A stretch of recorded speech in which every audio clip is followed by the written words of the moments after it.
Hey yo, hey yo, hey yo, hey yo. Back to T-Funk TV.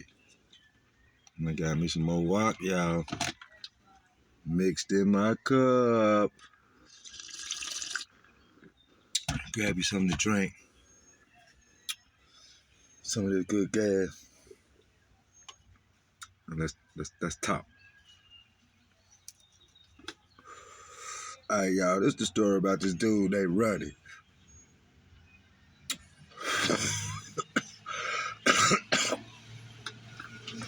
Pardon me, y'all. Ruddy, he from the shell now. We from the shell. He had a car accident years ago with somebody that was dear to my heart. A little man that growed up with me. You know, I ain't gonna go into details and stuff, but yeah. So I ain't really know Ronnie out in the world. But I met him in prison. This like my second day at Salisbury High Rise, y'all. He must have had been there for a little minute. Cause I told you I was back in the back processing part back in J208. And he was already on the third floor, on the shipping floor. So one day I went to chow. It was dinner chow, lunch chow, I can't remember. I'll never forget it. I remember it like yesterday. I'm sitting there eating, figuring people out, seeing who I know, who I don't know. You know, speaking to people, seeing people that was in there 10 years ago when I left the first time. Then you got this guy walking through like you're in the army. You got time to talk, hurry up, eat. They're trying to get you up out of there so people can keep coming in. So I think I saw him in the chow hall. But Salisbury High Rise so big when you get through eating and you going back out. There's so many people in the walk area, just all around. It's like selling stuff, just like you out in the real world. And I saw him. Boom. He walked up to me. Like, hey man, ain't you from the shell? Yeah, I'm from Shelby. We kicked it. We talked a little bit. Boom. I went on about my business because he was up in the building. I had to go back to the J208. Now, I might have seen him once, twice more, and I ain't see Lil Running no more. All right, we go fast forward to me shipping. Now, my first day at Hope, but I get moved into Hope. I told you I was down in the single man cells, but I didn't take going to the kitchen. I took going to school, so they moved me up in the dorms. When I get up in the dorm on B side, Lil Runny there. Y'all, and they put my bunk right beside him. That homeboy stuff again. But, you know, I had a couple homeboys, about 10 of us there, maybe a couple more. You know, me and Ronnie got cool. We got to talking about the world, you know. And we live right there. I mean, you know, we sleep right beside each other or whatever. So we ain't had no choice. You know, he wasn't getting no money or nothing really in there. He didn't have no outside help. So, you know, us and the other dudes was looking out for him or whatever. But Ruddy was the type, man, if you get time, anybody is built for prison. They hit that gaffle down. It don't matter who you are. You got to go do it. This dude had never been in no trouble, y'all. He had slipped up, caught a little charge, trying to be somebody he ain't. And just the way he wore his prison clothes in there, some people thought he was playing the tambourine.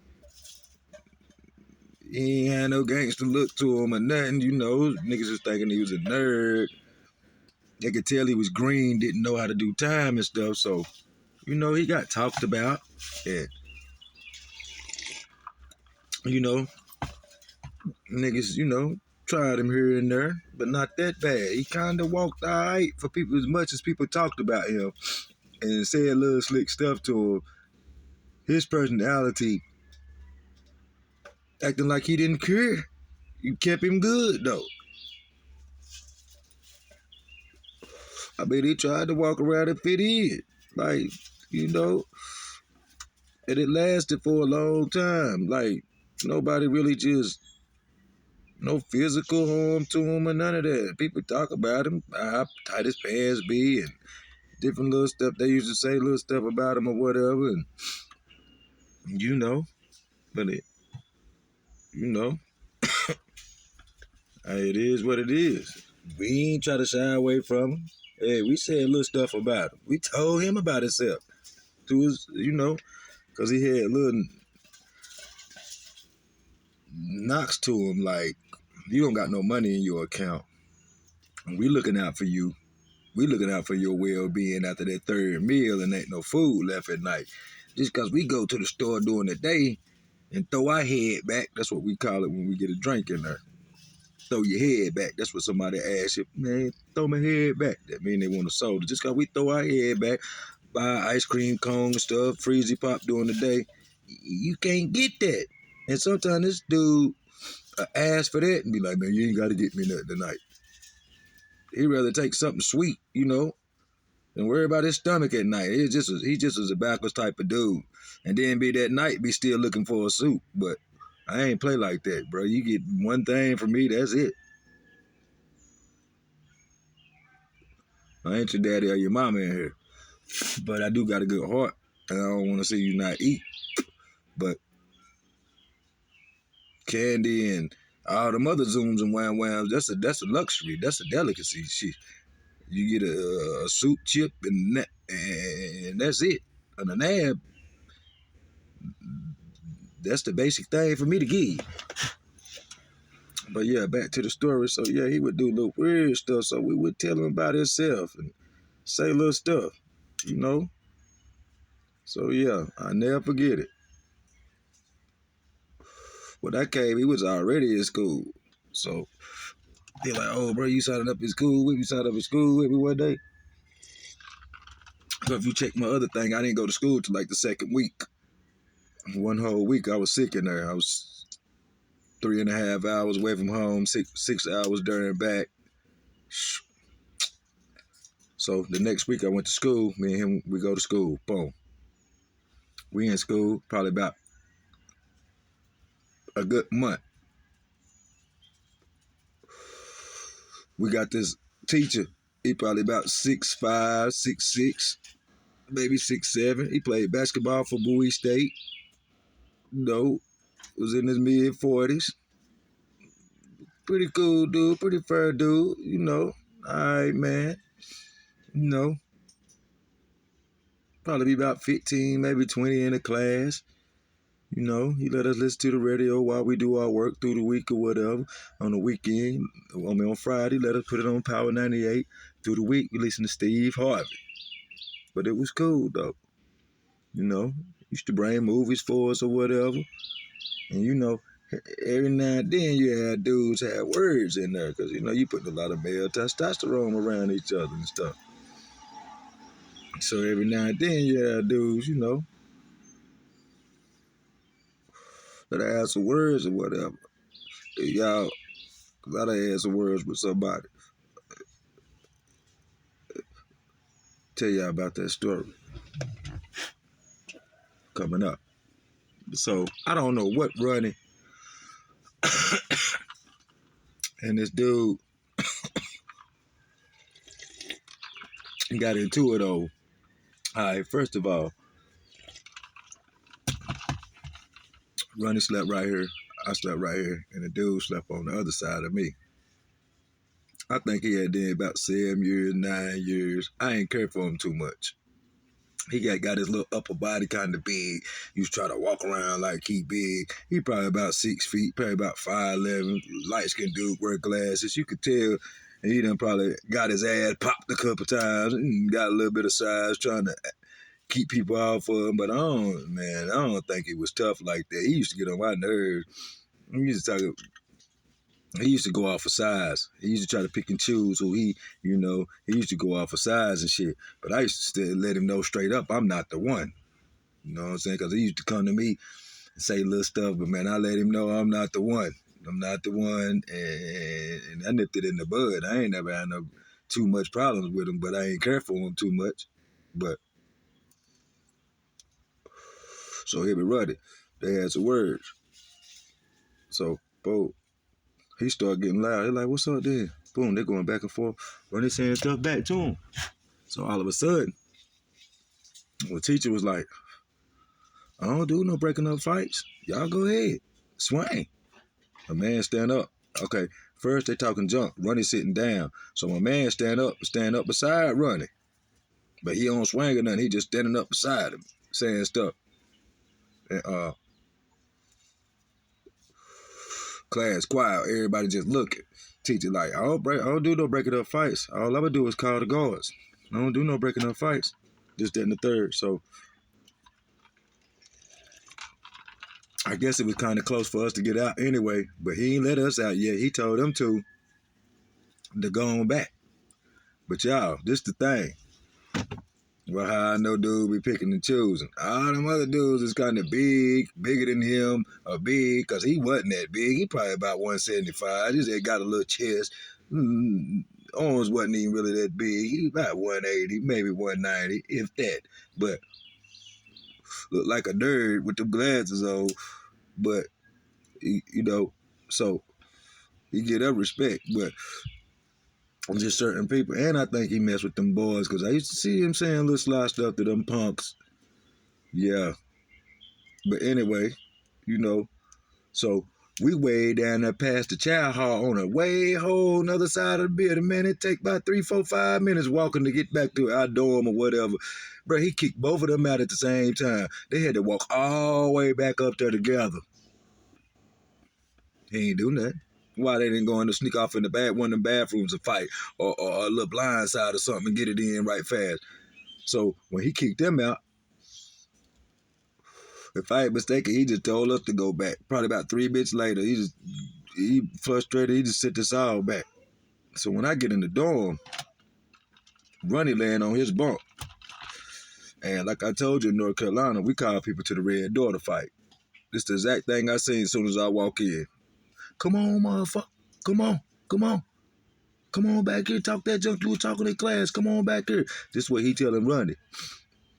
So I come in, I jump up on my bunk, throw my legs up on there, thinking in the back of my mind, he know this my homeboy, he better start with me, because I'm going back there. I ain't trying to be tough or none of that, but hey, that's one thing I ain't doing. I ain't ducking nothing in there, because ain't nobody going to be trying me over and over. But, and most of the dudes from Shelltown, that's how we think. But like I said, Ronnie ain't the average dude to be doing time and stuff like that now. But give Ronnie this. That man did never put his hands on him. And Ronnie laid on that bed, y'all, and this was his exact words. Man, I ain't worried about it. I ain't trying to go to jail, but I will, as long as you don't come up here and put your hands on me. He kept saying that with a straight face. As long as you don't put your hands on me. And it's like dude trying to make a scene. He back there, come on, come on, come on, come on, come on, come on. Ronnie about 5 bunks up from him like, man, I ain't worried about it, man. As long as you don't put his hands on me. As long as you don't put your hands on me. As long as you don't put your hands on me. I ain't trying to go through the hole, but you put your hands on me. Hey, it is what it is. As long as you don't put your hands on me. Now, B, I'm just going to be honest, dog. I would have had to go back there and get that over with, bro. I just would have. Because a lot of times that leads into a domino effect. And people keep on trying you just because they see him. It's called base check the dorm. Just because they see him base check you in front of everybody and stuff, people keep on trying you.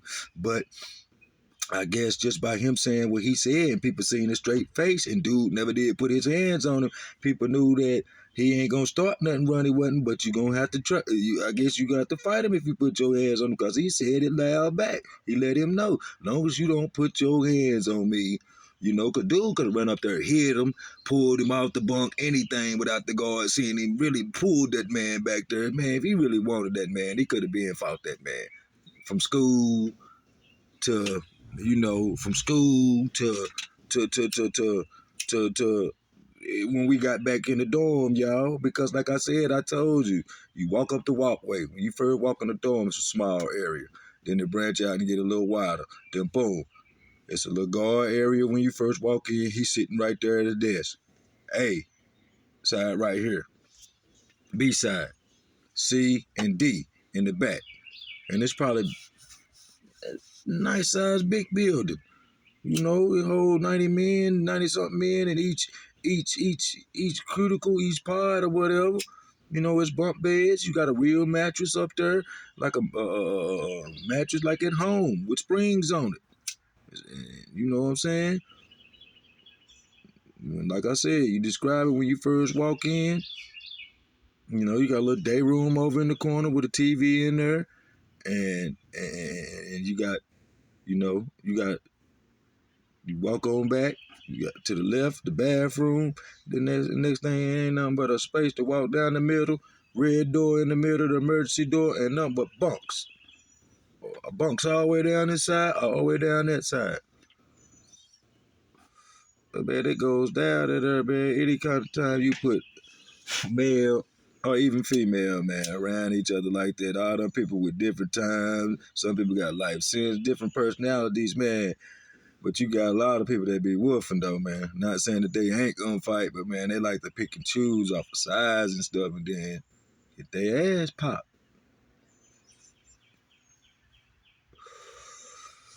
Not saying that's how it always go, but it do go like that at times, man. Don't think cause a man just didn't, But yeah, cause after Ronnie said that real loud back to dude a few times. If I'm remembering correctly, man, I think people still say a little stuff about Ronnie, but that dude never did put his hands on Ronnie. Ronnie didn't leave that dorm. Ronnie still slept up there close to him. I even went to court and had to come back and be in the other dorm on B side with 6ix9ine them over there. See, I moved to another dorm because I went to court and came back. Ronnie was still over there with that dude until he shipped out and went to Lincoln. Yep.